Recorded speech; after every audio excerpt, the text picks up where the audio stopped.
오늘 말씀의 주제는 세상의 빛인 예수다. 세상의 빛 예수. 이런 제목으로 우리가 함께 은혜를 나눕니다. 태양이 이 어둠을 알지 못했다고 그래요. 그러니까 해가 어둠에 대해서 전혀 알지 못한 거예요. 그런데 별이 답답해 보니까 해는 전혀 어둠을 모르는 거예요. 하도 답답해서 어느 날 이 별이 결심을 했습니다. 해한테 어둠을 보여줘야지. 그리고 해를 데리고 아주 깜깜한 어두운 동굴로 들어갔습니다. 근데 해를 데리고 동굴로 들어간 순간 동굴이 환해져 버리는 거예요. 또 놓쳤어요. 어둠이 없는 거예요. 수없이 시도를 해봤지만 별은 포기하고 말았습니다. 해한테 도저히 어둠을 보여줄 수가 없었어요. 왜냐하면 해가 가는 곳에는 어둠은 이내 사라져 버리니까. 그렇습니다, 여러분. 해가 있는 곳에는 어둠이 없습니다. 해가 가는 곳이면 어느 곳이든 어둠은 물러가고 빛으로 충만하게 됩니다. 빛 대신 예수님이 계신 곳에는 어둠이 전혀 없습니다. 아니, 있을 수가 없습니다. 오늘 본문 말씀은 예수님께서 아마도 초막절에 하신 말씀처럼 보여집니다. 유대인의 3대 절기 중에 이 초막절이라는 절기가 있어요. 여러분 아시죠? 이 초막절은 어떤 절기냐? 광야의 생활을 기념하는 축제와 같은 절기예요. 그래서 이들은 초막을 치고서 지내기도 하고 또 여러 가지 행사를 벌입니다. 초막절은 하나님이 만나와 메추라기도 먹이셨고 또 구름기둥과 불기둥으로 인도하셨던 것을 기념하는 절기입니다. 그 하나님의 은혜를 기억하면서 감사하는 절기, 이 절기가 초막절이에요. 이 초막절에는 대표적인 두 가지 행사를 치릅니다. 먼저 초막절은 물의 절기입니다. 물의 절기. 그건 물 깃는 행사를 하기 때문에 물의 절기라고 표현하기도 합니다. 제사장들이 실로암 목가로 갑니다. 그리고 거기서 물을 떠다가 물을 길어와서 제단 아래다가 붓는 의식을 합니다. 이 의식을 하는 이유는 뭐냐면 조상들이 물이 없는 광야에서 반석에서 물이 나와서 먹었던 것을 기념하기 위해서 이런 행사를 합니다. 한참 물을 깃는 행사가 진행될 쯤, 물을 익을 때쯤 예수님이 그들 가운데 서서 외치십니다. 누구든지 목마르거든 내게로 와서 마시라. 나를 믿는 자는 성경에 이른 것 같이 그 배에서 생수의 강이 흘러나리라. 예수님은 상황을 통해서 많이 말씀하십니다. 그때그때 상황, 그때그때 여건을 이용해 가지고 말씀을 하기를 굉장히 좋아하셨습니다. 또 초막절은 불의 절기입니다. 어떤 행사를 치르냐면 성전 뜰에다가 큰 대형 촛대를 4개 세웁니다. 그리고 거기다가 불을 붙입니다. 그리고 백성들은 그 주위에 모여가지고 제사장, 서기관, 바리새인 그리고 일반 이스라엘 백성들 할 것 없이 노래하면서 춤추면서 불의 축제를 지냅니다. 이건 왜냐하면 광야에서 인도하셨던 구름 기둥과 불 기둥을 기념하면서 그들이 축제를 벌이는 겁니다. 이 불꽃 행사가 무르익을 때쯤 또 주님이 서서 말씀하십니다.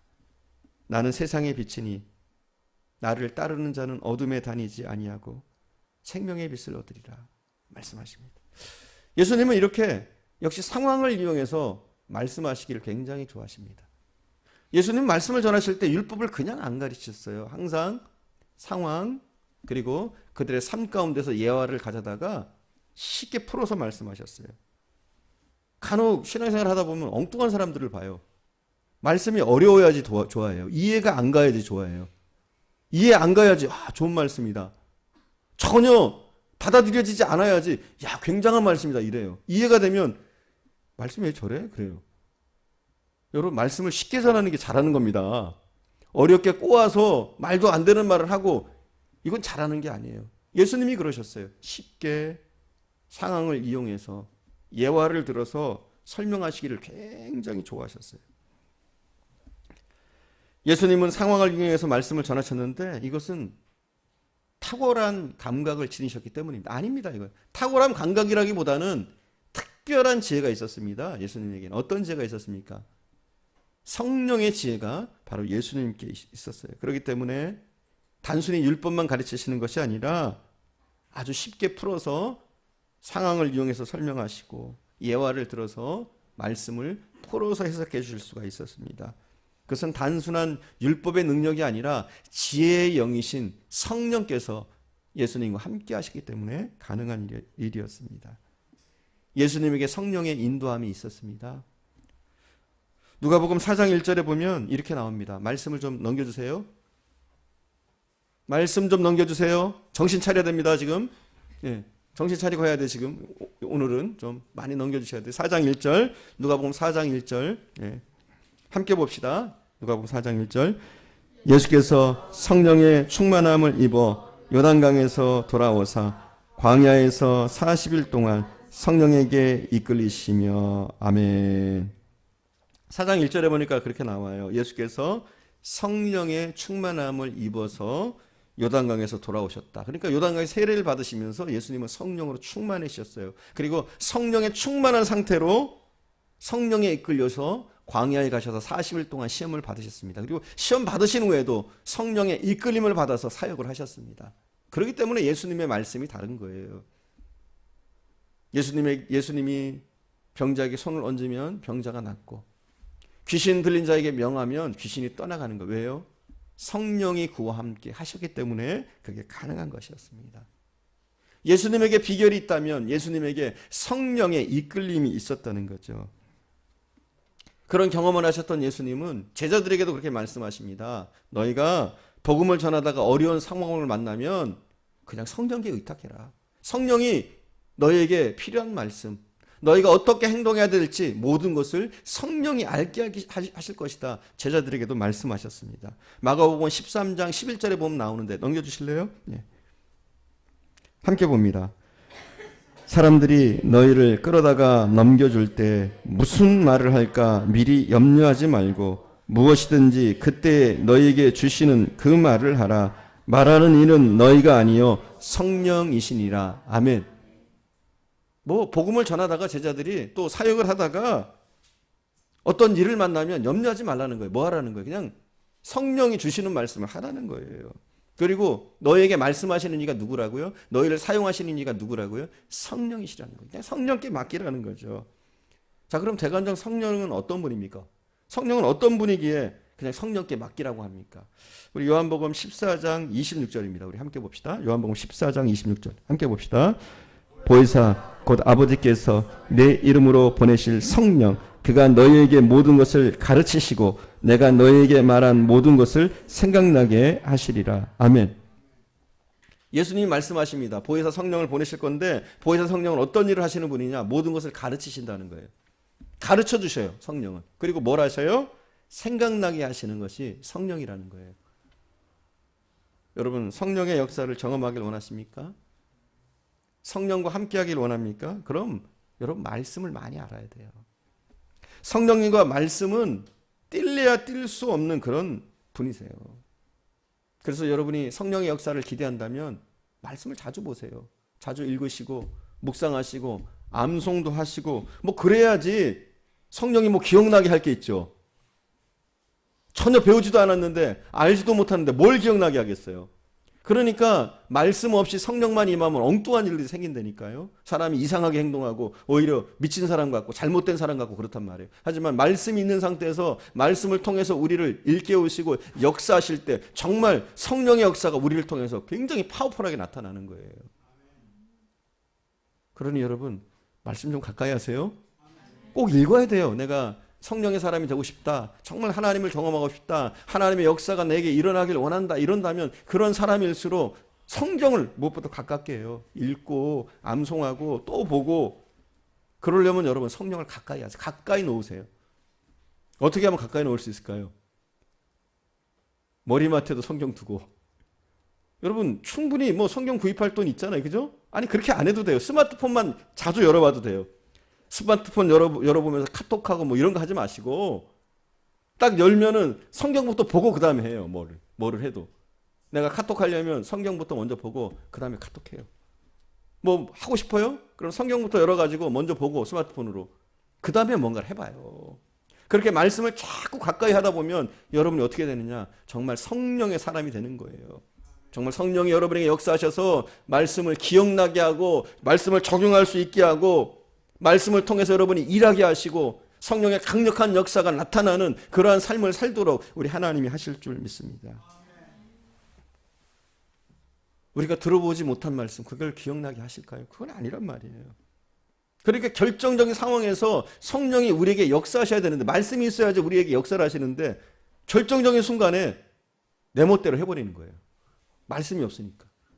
말씀을 통해서 하나님이 움직일 수 없으니까 우리를 그냥 내 멋대로 내 판단에 맡기고 해버리는 거예요. 그러니까 실수 연발, 이상한 크리스찬이 되고 욕먹는 크리스찬이 되는 거예요. 그러나 우리 속에 말씀이 임하면, 말씀이 역사하시면, 말씀을 많이 알고 있으면 우리가 어떤 때 기억나지 않을 때 성령이 우리를 터치하시는 거예요. 또 말씀이 없는 사람에게 성령이 잘 터치할 수가 없어요. 왜냐하면 잘못 건드렸다고는 잘못되거든요. 이상한 길로 빠져요. 그런 일들이 얼마나 많아요. 그렇기 때문에 사랑하는 여러분, 나는 성령과 함께하고 싶다. 정말 하나님의 사람이 되고 싶다. 하나님을 경험하는 삶을 살고 싶다. 그런다면 성경을 무엇보다 가까이 하십시오. 그래서 우리가 여러 각도로 성경을 배우고 암송하고 읽고 큐티를 하고 이런 것들을 통해서 말씀에 풍성해져야 돼요. 그래야 우리가 성령으로 더 충만할 수 있는 사람이, 성령의 역사가 일어나는 사람이 되어지는 줄 믿습니다. 성령은요, 말씀과 함께 역사하십니다. 성령님은요, 우리가 말씀을 들을 때, 또 우리가 말씀을 전할 때 역사하십니다. 그러니까 말씀 가운데 역사하실 때가 굉장히 많은 거예요. 그리고 우리가 말씀을 전하기만 하면 누가 역사하시느냐? 성령이 역사하시는 거예요. 우리가 전도할 때도 마찬가지예요. 무슨 일을 할 때도 성령에 의탁해서 주의 말씀대로 행할 때 우리 안에 행하시는 이가 누구라고요? 오늘 본문에 보니까 성령이 행하실 것이다. 이렇게 약속해 주고 있어요. 그러니 여러분 두려워하지 마시고 성령과 함께 여러분의 삶을, 여러분의 인생을 사시기를 간절히 축원드립니다. 자, 복음서에 보면 예수님이 나는 누구누구다 할 때가 굉장히 많이 있어요. 이걸 예수님의 자기 선언이라고 하는데 오늘 본문에도 예수님의 자기 선언이 나옵니다. 우리 함께 봅시다. 오늘 본문 8장 12절입니다. 한 목소리로 봉독합니다. 예수께서 또 말씀하여 이르시되 나는 세상의 빛이니 나를 따르는 자는 어둠에 다니지 아니하고 생명의 빛을 얻으리라. 아멘. 자, 예수님의 자기 선언이 나와요. 뭐라고 선언하셔요? 나는 세상의 빛이다. 이렇게 선언하시죠. 나는 세상의 빛이다. 이렇게 얘기하십니다. 예수님의 두 번째 자기 선언입니다. 사실은 두 번째. 그럼 첫 번째는 어디 있을까요? 첫 번째 자기 선언은 요한복음 6장 35절에 보면 있어요. 거기에 보면 6장 35절에 보면 나는 생명의 떡이니 이렇게 말씀하고 있어요. 자, 그러면 예수님이 자기 선언을 할 때 유대인들이 그걸 받아들였을까요? 웃기는 소리 하지 마라 이랬어요. 주로. 예수님이 나는 생명의 떡이다 말씀하실 때 유대인들은 뭐라고 말을 하고 있느냐? 요한복음 6장 41절과 42절에 보니까 이렇게 나와 있어요. 우리 함께 볼까요? 6장 41절 42절 찾아놨습니다. 함께 봅시다. 자기가 하늘에서 내려온 떡이라 하심으로 유대인들이 예수에 대하여 수군거려 이르되 이는 요셉의 아들 예수가 아니냐? 그 부모를 우리가 아는데 자기가 지금 어찌하여 하늘에서 내려왔다 하느냐? 뭐라고 얘기하느냐? 제가 쉽게 얘기할게요. 뭔 또라이 같은 소리야? 뭐 이러고 있는 거예요, 지금. 분명히 우리가 그 아버지를 알고 어머니를 아는데 무슨 하늘에서 내려왔다고 그러는 거야? 뭔 이상한 소리 하고 있는 거야? 이렇게 얘기하고 있는 거예요, 지금. 믿으려고 하지 않았습니다. 우습게 여겼습니다. 그럼 두 번째 예수님이 자기 선언을 할 때는 그들이 믿었을까요? 오늘 본문에 보니까 이렇게 나오죠. 우리 함께 봅시다. 우리 함께 봅시다. 뭐라고 그들이 하고 있는지 우리 함께 봅시다. 자, 13절입니다. 봅시다. 바리새인들이 이르되 내가 너를 위하여 증언하니 내 증언은 참되지 아니하도다. 여전히 거부합니다. 여전히 엉뚱한 소리 한다고 얘기를 합니다. 그런데 여기에 대해서 예수님이 이미 말씀하셨어요. 성경은 이야기하고 있어요. 그들이 거부할 것이다. 빛에 대해서 거부할 것이다. 예수님의 자기 선언에 대해서 거부할 것이다. 이것을 이미 요한복음 1장에 보면 이야기를 하고 있습니다. 요한복음 1장 9절에서 11절 우리 함께 봅시다. 찾아놨으니까 쭉 읽읍시다. 참빛 곧 세상에 와서 각 사람에게 비치는 빛이 있었나니 그가 세상에 계셨으며 세상은 그로 말미암아 지은 바 되었으되 세상이 그를 알지 못하였고 자기 땅에 오매 자기의 백성이 영접하지 아니하였으나. 성경은 정확하게 예측을 하고 있어요. 아니 그렇게 예언을 하고 있습니다. 그들이 거부할 것이다. 그들이 빛을 거부할 것이다. 빛이 오시되 그 빛을 거부할 것이다. 말씀하고 있습니다. 그리고 오늘 본문에 보니까 바리새인은 예수님이 빛이라고 선언하자 따지고 대듭니다. 뭐라고 따져요? 아니 당신이 정말 빛이라면 다른 사람 누군가가 저 사람은 빛입니다 하고 증언을 해야지, 네 스스로 네가 빛이라고 그러면 그게 말이나 되냐는 거죠. 말이 됩니까? 말이 돼요 안 돼요? 안 되죠. 자, 제가 이렇게 했다고 합시다. 나는 천재입니다. 말이 돼요? 누가 신빙성이 있어요 이거? 아니잖아요, 그죠? 나는 가수다. 뭐 제가 그런다고 해봐요. 신빙성이 있어요? 아니잖아요, 사실은. 그게 말이 안 되는 거예요, 사실은. 그런 주장들은. 누군가 저 사람은 천재다. 뭐 이런다든 이렇게 할 때 가능한 것이지. 그러니까 바리새인의 말이 일리는 있어요, 그죠? 일리는 있어요. 논리는 맞아요. 어? 바리새인이 하는 말이 네가 정말 빛이라면 누군가가 너에 대해서 빛이라고 증언을 해야지, 네 스스로 빛이라고 하면 그게 이치에 맞냐? 바리새인들이 그렇게 얘기하고 있단 말이에요. 논리에는 참 맞아요. 상식에는 맞아요. 그러나 여러분, 제가 자주 강조하지만 믿음은 뭐예요? 우리의 상식으로 믿는 게 아니에요. 우리의 논리로 믿는 게 아니에요. 우리가 이해된다고 믿는 게 아니에요. 믿음은 어떤 거라고요? 그냥 믿는 거예요. 믿음으로 믿는 거예요. 때로는 상식에 맞지 않는 게 있어요. 성경에 보면 그런 것들이 얼마나 많습니까? 상식과 이치에 맞지 않는 내용들이 상당히 많이 있습니다. 그리고 우리의 상식으로는 이해할 수 없는 일들이 많습니다. 그러나 뭘로 믿는 거예요? 믿음으로 그냥 믿는 거예요. 그럴 때 역사가 일어납니다. 바리새인들의 주장은 맞는 것 같지만 틀린 겁니다. 그렇죠? 맞는 것 같지만 틀린 거예요. 물론 예수님이 말씀하십니다. 나를 위해서 증언하는 이는 나뿐만 아니라 성부께서, 하나님께서 내가 맞다라고, 내가 빛이라고 증언하고 있기 때문에 내 증언은 참되다, 이렇게 주님이 말씀을 하셔요. 어쨌든 바리새인들은 그들의 상식과 논리에서 예수님을 알아가라고 하기 때문에 그들은 실패합니다. 사랑하는 여러분, 우리가 예수 그리스도를 그냥 믿어야 될 줄 믿습니다. 우리도 어떻게 믿게 됐습니까? 제가 자주 말씀드리지만 그러잖아요. 어떻게 믿게 됐는지 저도 모르겠어요. 어느 날인가 믿어져요. 어느 날인가 내 틀에서 벗어나서 그냥 말씀이라면 무조건 믿어지는 그런 시기들이 있더란 말이죠. 오늘 본문에 보면 예수님께서 나는 빛이라고 말씀하시는데, 나는 세상의 빛이라고 예수님이 말씀하실 때 이것은 어둠에 대해서 어떤 의미를 갖습니까? 어둠에 대해서 어떤 존재라는 거예요? 예수님은 어둠을 정복한 분이라는 거죠. 어둠을 몰아낼 수 있는 분이라는 것이죠. 여러분 곁에 어둠이 있다고 해봅시다. 여러분의 방에 어둠이 있어요. 그 어둠을 몰아낼 수 있는 방법이 뭡니까? 총으로 쏘면 어둠이 사라질까요? 아니면 탱크를 가져와서 쏘면은 그 어둠이 사라질까요? 아니면 진공청소기로 빨아들이면, 아니 빗자루로 쓸어버리면 그 어둠이 사라질까요? 어둠을 없애는 방법은 뭡니까? 어떻게 하면 어둠이 없어져요? 물러가라! 예수 이름으로 명하노니 물러가라! 그럼 방 안에 그 어둠이 물러갈까요? 아니 영적인 어둠 물러갈 거예요. 하지만 방 안에 그냥 어둠, 어떻게 하면 물러가요? 빛이 들어오면 돼요. 불 켜면 돼요. 그죠? 불 켜면 소리 지르지 않아도, 뭘 쏘지 않아도 어둠은 물러가게 돼 있어요. 그렇습니다. 우리 가운데 빛이신 예수님이 찾아오시면 우리 가운데 있는 어둠은 물러가는 줄 믿습니다. 사라지는 줄 믿습니다. 예수님이 이 땅에 오시기 전에 온 땅은 온통 어둠이었습니다. 어둠이 가장 짙게 깔려 있을 때 하나님께서는 이 땅에 예수를 보내셨습니다. 그리고 예수님이 오셔서 이 땅에 사신 일이 뭐냐? 그 어둠의 권세를 깨트리시고 빛 대신 예수님이 어둠을 정복하신 것이 우리 주님께서 하신 일인 줄 믿습니다. 바울은 그래서 골로새서 1장 13절에서 이렇게 얘기를 합니다. 잠깐 넘겨주실래요?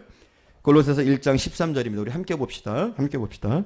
그가 우리를 흑암의 권세에서 건져내사 그의 사랑의 아들의 나라로 옮기셨으니. 아멘.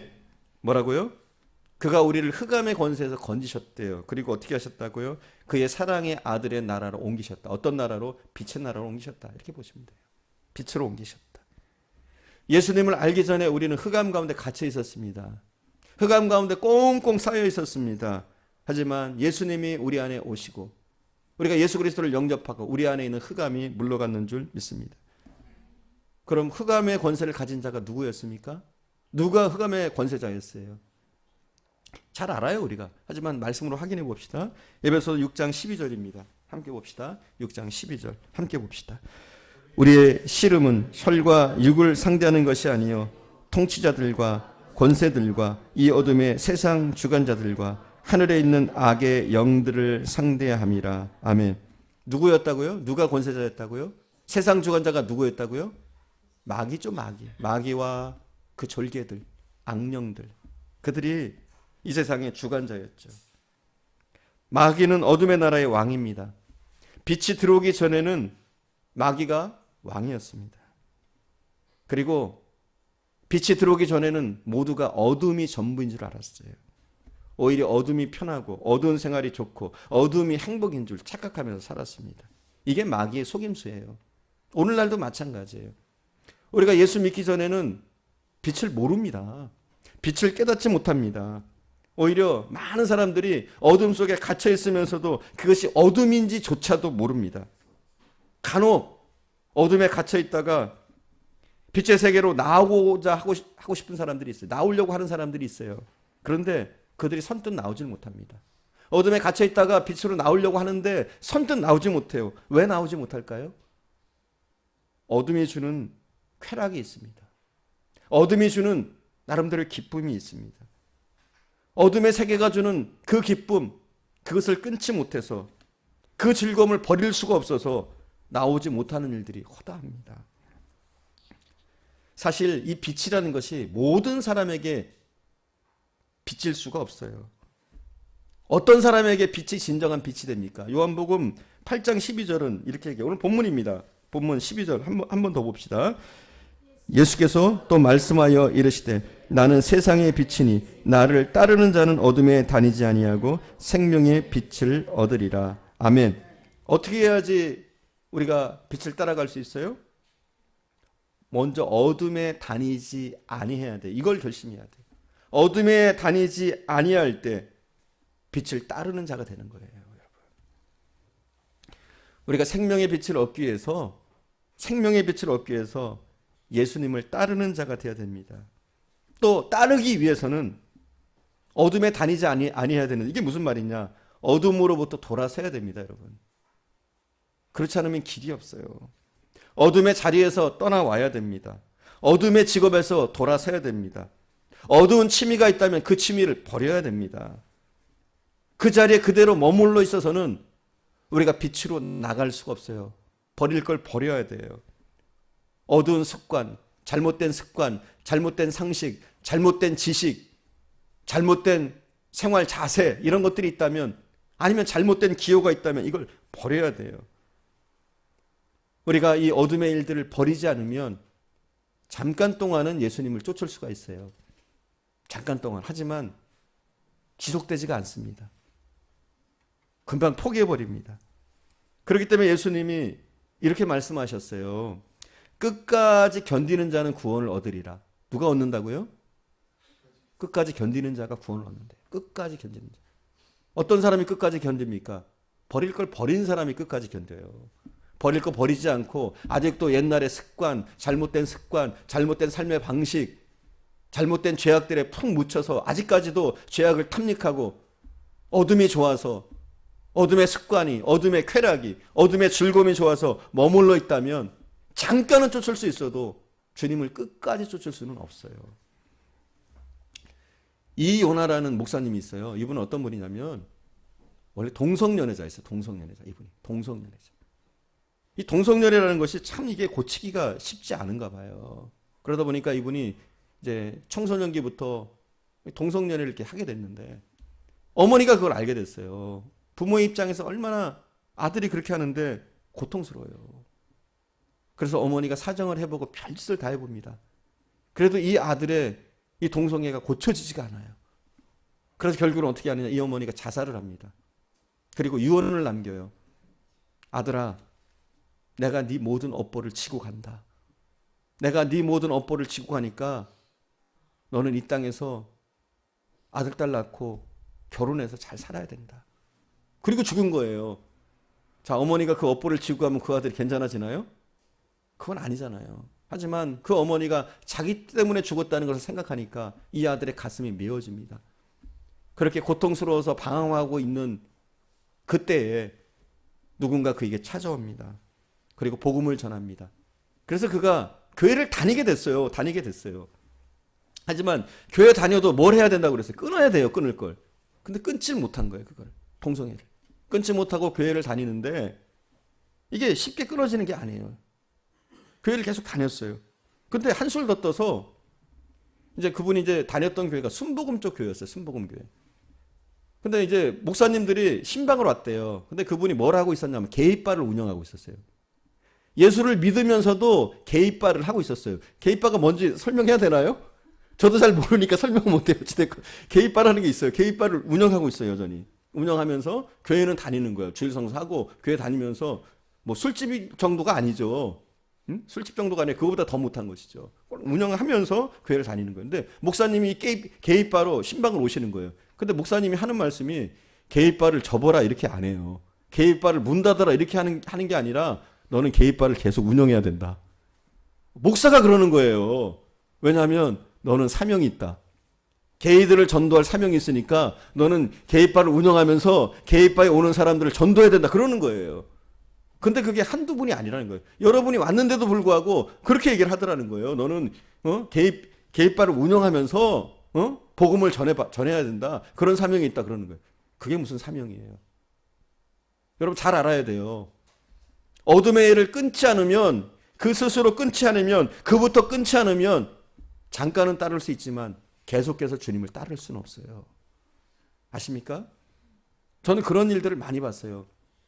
알코올 중독자들을 많이 대해봤는데 그들이 어떠냐면 알코올 중독 때문에 범죄를 저지르고 막 교도소에 가고 그래요. 그리고 이제 교도소에서는 예수를 잘 믿었어요. 아무도 없으니까 술도 먹을 수 없고 아무도 없으니까 잘 믿었어요. 그래가지고 세상으로 나옵니다. 나와서도 착해요. 그들이 평상시에는. 근데 무슨 일이 있느냐? 술만 먹었다면 옛날로 또 돌아가는 거예요. 범죄를 저지르고. 이 사람 뭐부터 해야 됩니까? 술부터 끊어야 돼요.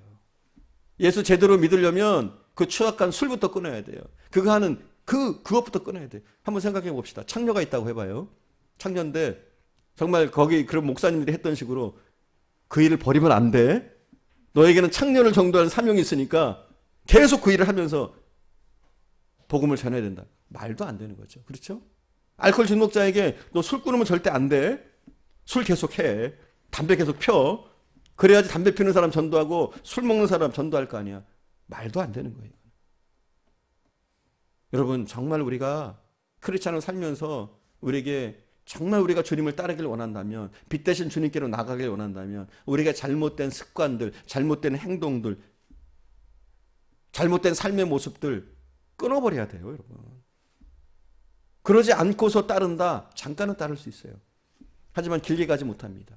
물론 이 이효나 목사님은 방황했어요. 그런 것 때문에 제대로 끊지 못하고 방황하고 그러다가 그가 어쩔 수 없이 한국에 살지 못하고 일본으로 도망가서 거기에서 이제 일본에 있는 그 목사님들을 통해서 말씀을 듣고 그러면서 말씀을 통해서 주님을 뜨겁게 만나고 또 그 옛날의 습관을 끊고 지금은 목사가 돼서 동성애 방대 운동을 하고 계시는 그런 분이에요. 그런 사역을 하고 계시는 분인데 아무튼 무엇보다도 우리가 정말 주님을 따르기 위해서 빛된 삶을 살기 위해서 빛 대신 예수님을 쫓기 위해서 해야 될 게 있다면 우리에게 있는 잘못된 습관, 제약된 모습 이것을 벗어버려야 됩니다.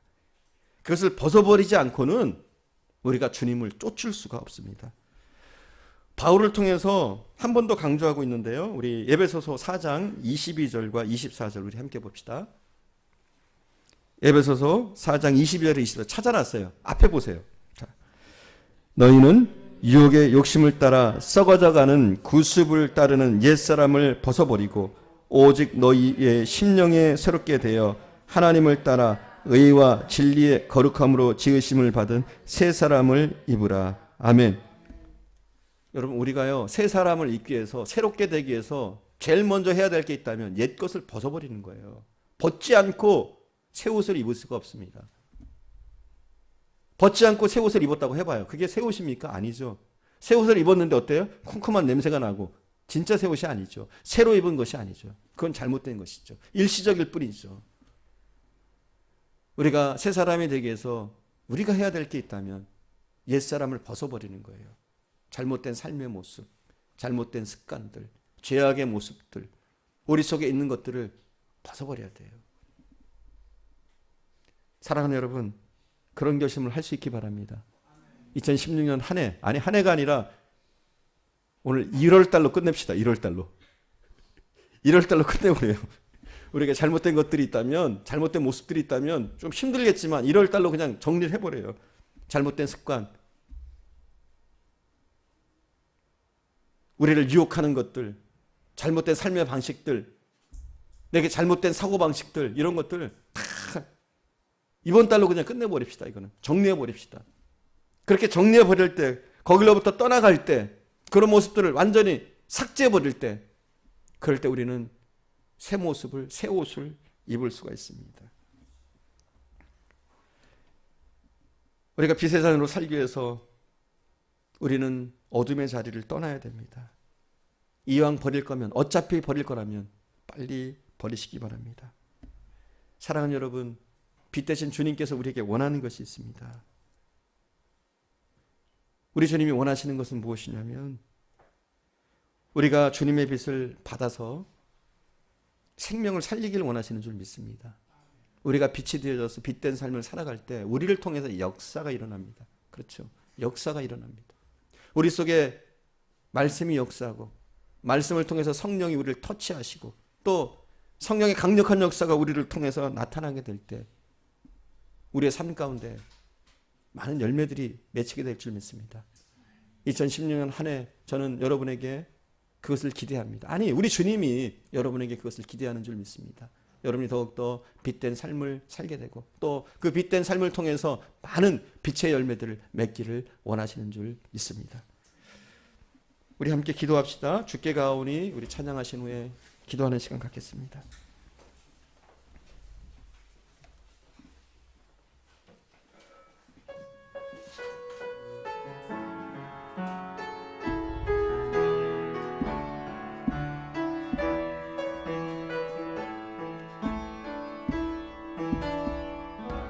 주께 가오니 날 새롭게 하시고 주의 은혜를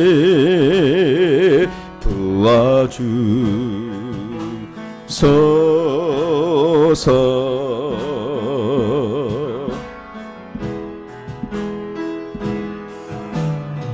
내 안에 발견한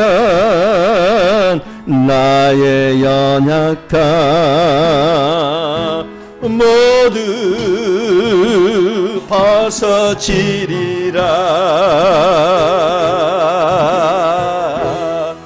주의 사랑으로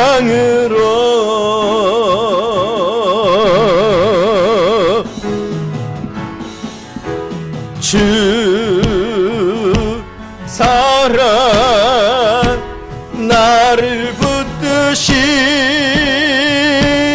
붙드시고 주 곁에 날 이끄소서.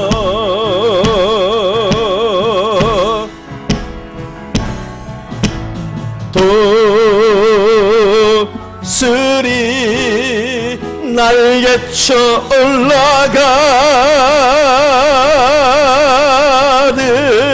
나 주님과 함께 일어나가리리. 주의 사랑 안에 1절 한 번 더 합니다. 주께 가오니 주께 가오니 날 새롭게 하시고 주의 은혜를 부어주소서.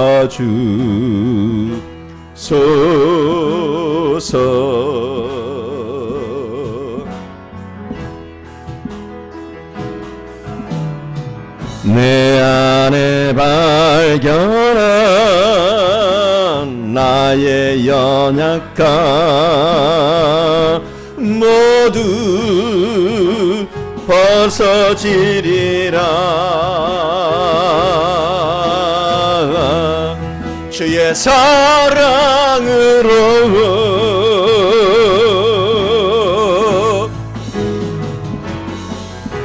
주 사랑 나를 붙드시고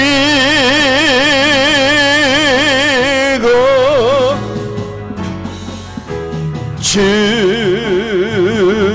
곁에 날 이끄소서.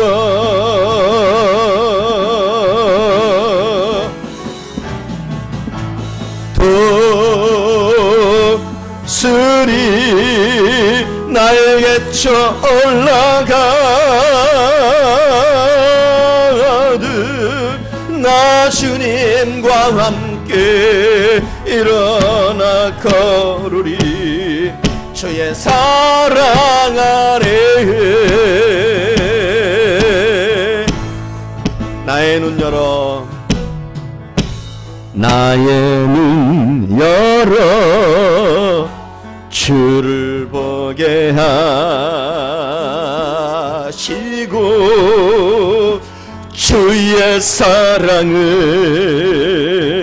알게 하소서.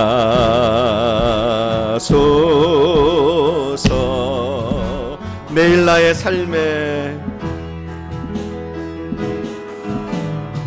매일 나의 삶에 주 뜻 이루어지도록 새롭게 하소서.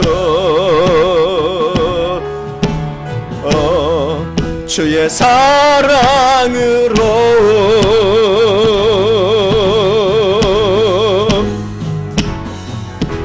주 사랑 나를 붙드시고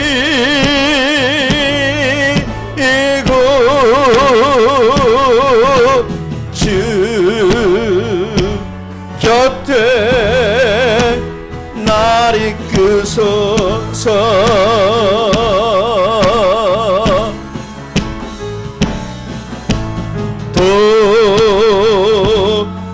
도슬이 날개쳐 올라가듯 나 주님과 함께 일어나 걸으리. 주의 사랑 안에 주 사랑 주 사랑 나를 붙드시고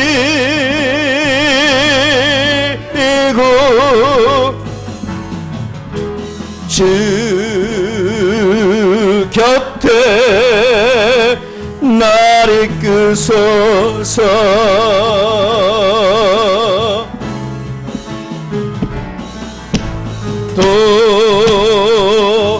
도슬이 날개쳐 올라가듯 나 주님과 함께 일어나 걸으리. 주의 사랑 안에.